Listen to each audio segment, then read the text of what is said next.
राज्यातील नंबर 1 ची बाजारपेठ म्हणून सोलापूर कृषी उत्पन्न बाजार समितीची ओळख जी आहे ती राज्यभर आहे। कांद्याच्या लिलावासाठी, कांद्याच्या व्यापारासाठी सोलापूर कृषी उत्पन्न बाजार समिती ही अग्रेसर आहे आणि आपण पाहतो या ठिकाणी मोठ्या प्रमाणात कांद्याची आवक जी आहे ती या सोलापूर कृषी उत्पन्न बाजार समितीमध्ये झालेली आपल्याला पाहायला मिळते।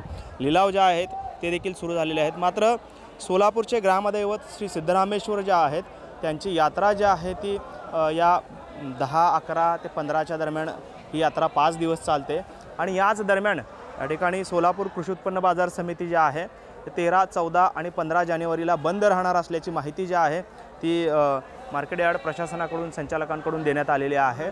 खरं तर 11 जानेवारीला देखील सोलापुरातील कांद्याचे लिलाव जे आहेत ते बंद राहणार आहेत। त्यामुळे एकंदरीतच 10 ते 15 जानेवारीच्या दरम्यान जवळपास 4 दिवस बाजार समितीतील सर्व कांद्याचे लिलाव जे आहेत ते बंद राहणार आहेत अशी माहिती प्रशासनाकडून देण्यात आलेली आहे। त्यामुळे एकंदरीतच मोठ्या प्रमाणात कांद्याची आवक जी आहे ती सोलापूरमध्ये आता व्हायला सुरुवात झालेली आहे।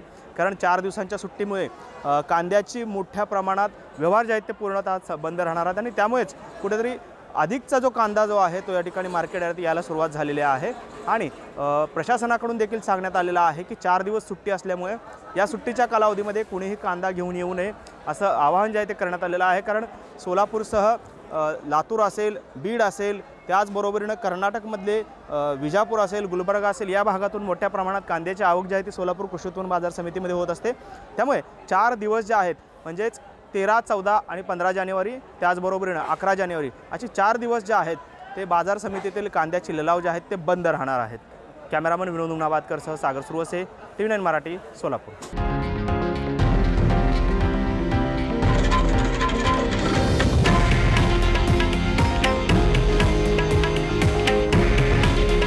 हे आहे देशातील नंबर 1 न्यूज नेटवर्क आणि आपण पाहत आहात TV9 मराठी। काळजी तुमची, हित महाराष्ट्राचं।